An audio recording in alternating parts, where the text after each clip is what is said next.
All right, guys, so I just got back from seeing 3 new PlayStation accessories. Let's talk about them. So first things first, we've got something new from PlayStation, their FlexStrike wireless fight stick. Now, we've never seen PlayStation come out with a fight stick ever, but this one actually looks really cool. And if you take one look at this thing, you will see that it belongs in the PS5 family. So we've got this two-tone design that you'd see with the PlayStation as well as all of the other accessories. And I think it looks pretty clean. I like the little blue LED strip. I think it looks cool, but you guys let me know what you think with a comment down below. In terms of functionality, this guy has pretty much all of the controls that you'll see on a DualSense controller. All of the buttons, even the touchpad is available. The only thing missing here is like a second joystick because it's a fight stick. You wouldn't expect to see one, but you could pretty much use this as a DualSense controller if you wanted to in the game. Now there is a switch at the top left so that you can switch the functionality of the stick itself. So you have your D-pad and your left and right joystick. So you can swap between those 3. And that's probably like the only limitation of this being like a full-blown controller. But if we're being real, you're not gonna be using something like this to go and play other games that are not fighting games. And what's cool, and something I didn't even know was a thing,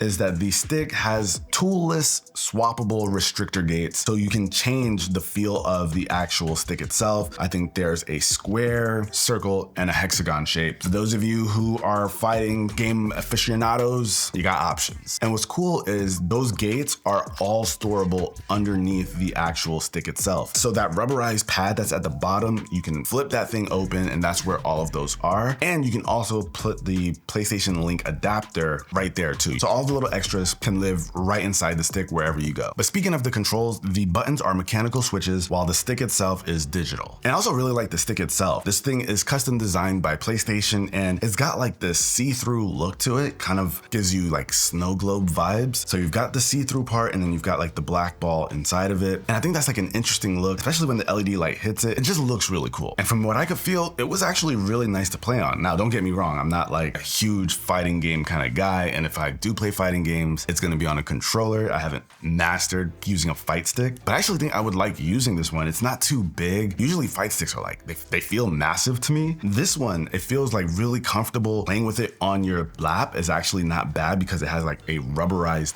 coating at the bottom, so it doesn't move around a lot. And if you want to put it on like a table to play, it's not going to move around on that either. So I like the overall feel of it. It feels nice. The buttons felt good. Oscar, what'd you think? You played with it.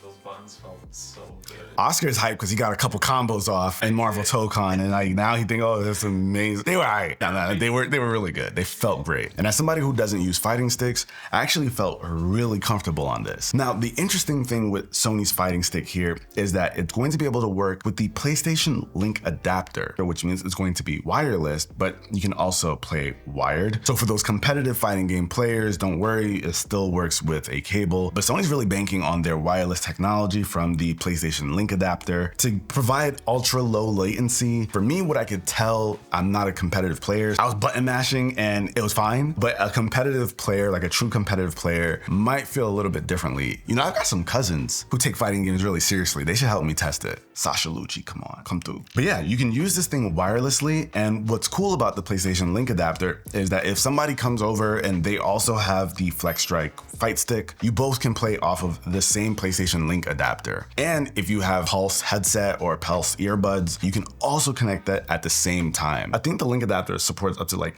8 devices at once. I don't know if having that many devices paired at the same time is a situation people will be in, but even if you just introduce earbuds and maybe another fight stick, I'm curious to see if that changes performance in any way. And the Link adapter that it comes with is actually USB-C. I think it's changed now. Before it used to be USB-A, so now it's got a USB-C adapter, and it also comes with a carrying case. Now the carrying case is pretty simple. It has a couple of pockets if you want to bring like a portable charger and maybe a few other things. But what I liked is Sony paid attention to protecting the actual stick. So it has like this casing for it to go in when it actually closes, as well as the buttons, and make sure the buttons aren't pressed. I think there's another little flap that's on the carrying case top. So your button and sticks are going to be just fine when you're traveling with this. And the fact that it comes in the box, I think is pretty dope. One thing that is important here though is that Sony included a lock on this. So if you are going to a tournament, none of those accidental presses to get you disqualified or messed up while you're gaming or messed up while you're competing. So they made sure to add a lock switch. Now this thing is going to be available on August 6th with pre-orders going up on June 12th.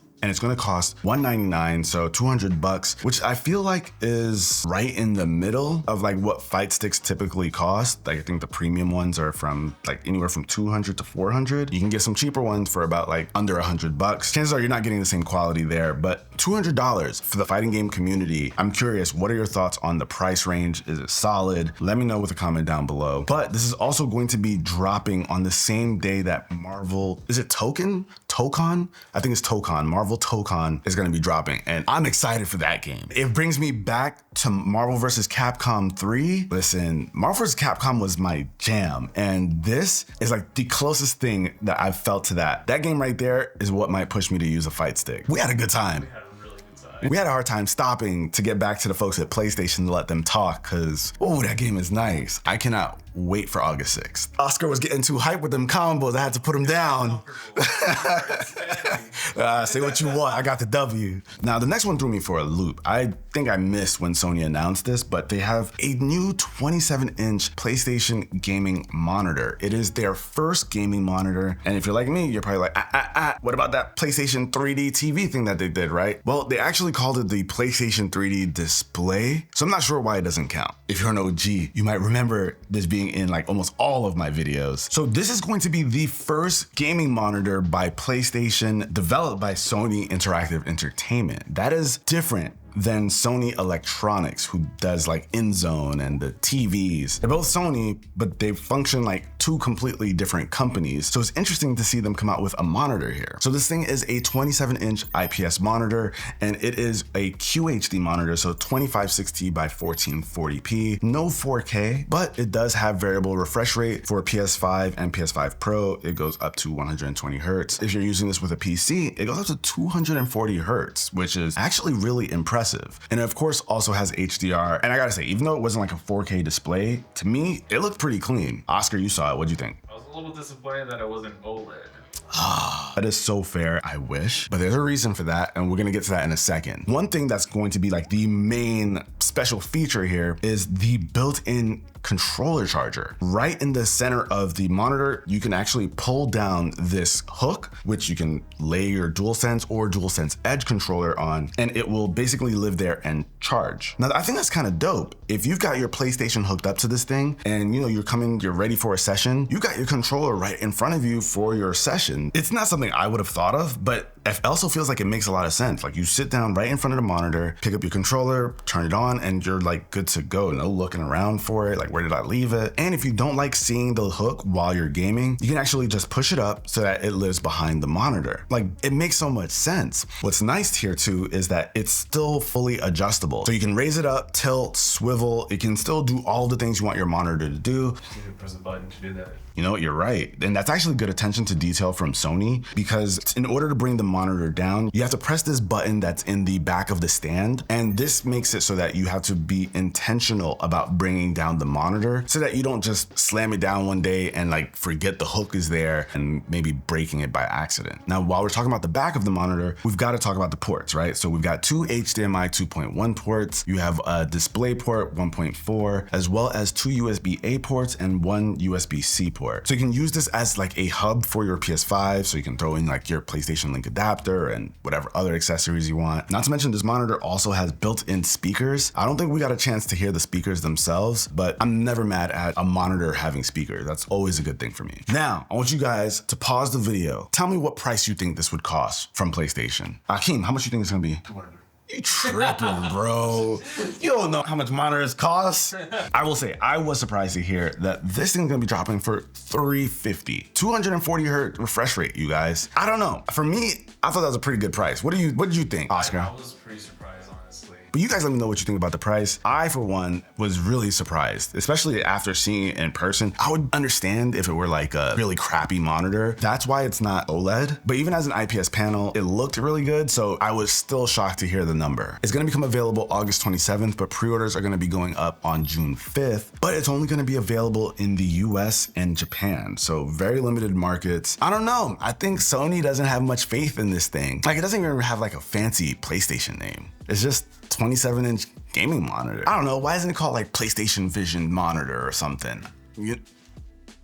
Anyway, yeah, they're just like dipping their toes in just a little bit. They don't know if they want to commit to this. It's going based off the availability in regions and the name. I feel like we're not gonna see a lot of these. So if you're interested, you better scoop it up when you can. I know I am. Now, the last thing we saw was PlayStation's Pulse Elevate wireless speakers. I feel like we've been hearing about these speakers for a while now and finally got to see them in person and hear them. And I will say, you guys, these two little speakers are actually really impressive. Now, like I said, these are wireless speakers, so they also use that PlayStation Link adapter. They're gonna be coming in two colors. We got the black and the white version. And on the top of each speaker, you've got the same buttons. You've got your power button, volume controls, and you also have your mic button. So not only are these speakers, but there's a microphone, which we're gonna get to in a second. But listening to these speakers, you guys, was kind of crazy. They are genuinely impressive speakers. They're using planar magnetic drivers. Getting nerdy on you guys here, but they're the same drivers that you found in like the Pulse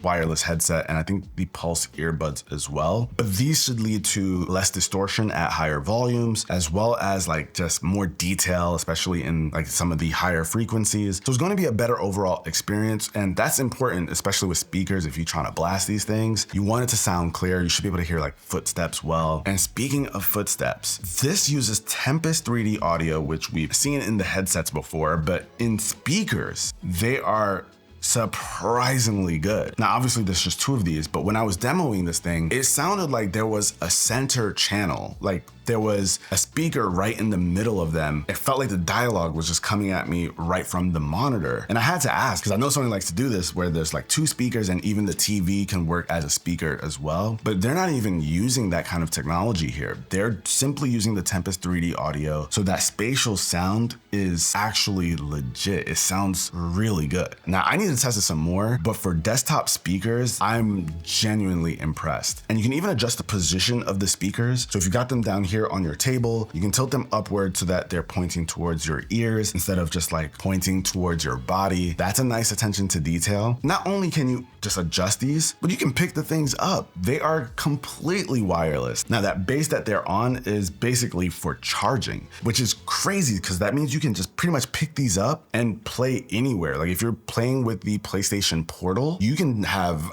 a really awesome listening experience while you're gaming on the Portal on the toilet. Like you can go nuts on the toilet playing Ghost of Yotai, or even like, nah, you can't do Apex. No. Nah, nothing too competitive, but like you can be playing Ghost of Yotai with the crisp audio. Like you can take it anywhere, which is wild to me. Now, I mentioned before that there was a mic mute button on the top of the speakers. So there are microphones built into this thing. You might be wondering, well, Judd, like, why would you want mics in your speakers, right? There's gonna be all this crazy audio coming from it. You don't want to have like game chats while you're listening to your audio, but they put in some crazy noise canceling microphones in here, you guys. And we couldn't record this part, but they showed us a demo where we were able to hear someone talking while a game was going. There was actually a song was going. The volume was loud, but when they recorded their voice and they played it back for us, there was no sound of the song at all. And you can hear the person's voice clearly. Now, it did sound like noise canceling was used, but we were able to hear the person super clearly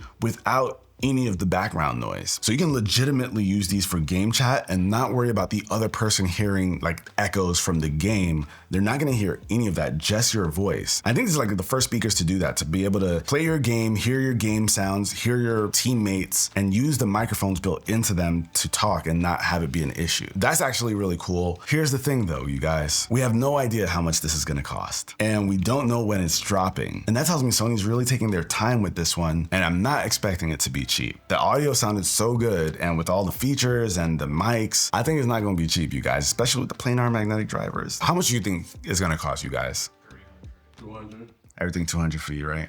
For me, I think it's gonna be like 300, maybe even 350. Listen, I don't know. Oscar just said that like they're audiophile level, and those planar magnetic drivers are usually drivers, like the speaker part is usually what you find on audiophile grade headphones. So to see them on a desktop speaker is a first, especially a gaming speaker. That alone tells me it's gonna be up there, y'all. But maybe they surprise us. And they're like, aha, 200. You guys let me know what you think with a comment down below. Are any of these exciting to you? I know for me, at Marvel ToeCon, I'm trying to see that It's not one of the accessories, but they shouldn't let me play that game. The 2 fighting sticks right now. Right now. All jokes aside, I'm excited about the monitor, but it's the speakers. The speakers are something I feel like I would genuinely use. So, till next one, y'all. Peace.